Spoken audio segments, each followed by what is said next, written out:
video is just focusing on the shortest possible route from a given networking model. So what I'm going to do is that I'm going to draw a certain networking model, and we want to determine from it the shortest possible route. So let me go ahead and do that. Okay, so you might have this kind of model.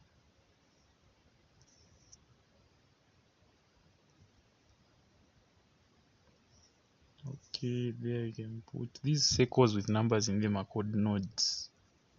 Just nodes. Then of course you have your 7 there. Here we can have a 2. Side we can have, okay, I think a 5 here. Then of course it joins there. Then here in the middle is have a 4.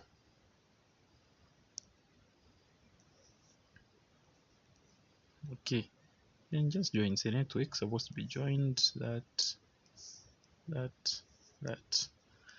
Then on those lines which they call arcs, we put possible, should I say amounts, which we call the capacity of each arc. 10, here maybe 17, here 8, here 20, here there is 3, here we can put 30, then the other one we can put 15. So these are the possible, should I say, amounts on each arc.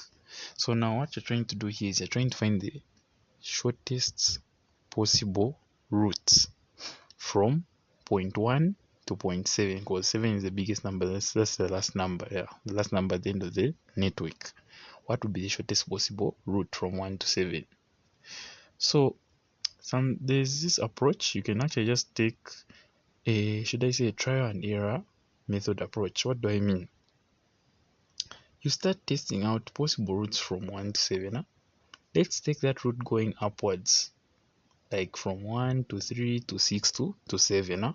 That's a possible route to go to 7. Right now I'm trying to find the shortest possible route, so that like when you sum up those numbers on those lines, you find the one which will produce the least, in short. So it's like once you test out the route, you're even writing on a separate paper the possible numbers, so let's say the amounts, so that you, at the end of the day, you just pick the least one. So like the first one, you find that okay, this one is amounting to 37. Okay, you take notes from 1 to 3 to 6 to 7. So okay, you would put something like 1 to 3 to 6 to 7. You're like, okay, this one is about 37. Okay, it's just a possible one. We don't know if it's the shortest. Let's test. You can also move from 1 to 4 to 7. That's another route. What is the amount there? You'll be like, okay, this one, I think it's about what, 28. It's actually even reducing. So you have like 37. Now you have 28. So now you check another route. You can move from 1 to 4 to 6 to 7. You can also take that route. 1 to 4 to 6 to 7. I just forgot to include, should I say, some digits here. It should have been an F6 here, I think, and an 8 just here. I just forgot to include something there. Yeah, so you can also take a route like from 1 to 4 to 6 to 7. It's a possible route as well. You test, how much will that one give me?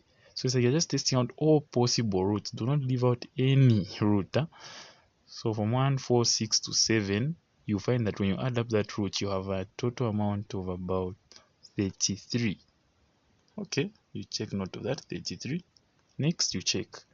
You can move from 1 to, we said 1. Now it's time you can go to 2. Try to 2, 5, and 7. That's another route. 1, 2, 5, 7. What is the amount there? There you find that it's giving you, let's say 33. 33 plus 15 gives you 48.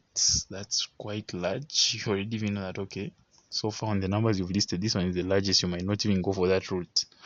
What about 1, 2, 4, 7? It's another route. 1, 2, 4, 7. You're just trying out all possible routes. 1, 2, 4, 7. Let's see if you count this. there's a 3, there's a 6, there's a 20. Add those 29. Next, we test. Another route is okay, you look, okay, you can move from 1 to 2 to 4, then you go up to 6, then to 7, huh?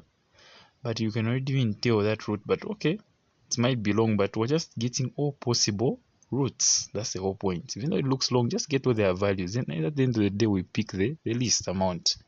So if you can move from 1, 2, 4, 6 and 7, you will definitely take about 34 if it's in time, huh? 34 somewhere there. Just write that well. So you've got here your 29, the other one is 30, 34, possible 34. Okay, I think these routes have been exhausted unless we've left out one, but practically these are the routes that are possibly to be taken from 1 to 7. Then you ask yourself, which of these yielded the smallest time, or should I say amount? It's the one having 28, and that will be the route that you will use as the shortest from moving from where? From point 1 to point 7. So which route was that which had 28? That's why it's good that when you're picking these possible values, you're even like marking each route. So I believe this should have been that route from 1 to 1, 4, 7. Actually, that should be the one. 1, 4, 7. That was the shortest possible actually route leading you to 7. So sometimes it's not always a straight line. The route can actually come out in some, bend form of some sort, but the whole point is test out all possible routes, then you find the one with the least. That's just how you get the concept for the shortest possible route. Then you're done. You just say, okay, therefore my route is supposed to be from, you just write this, let me write this, I'm going to write this below, from 1 to 4 to 7, yielding how much? 28. If it's in minutes, you just say 28 minutes. That's all. That's how you answer such a question on finding the shortest possible route.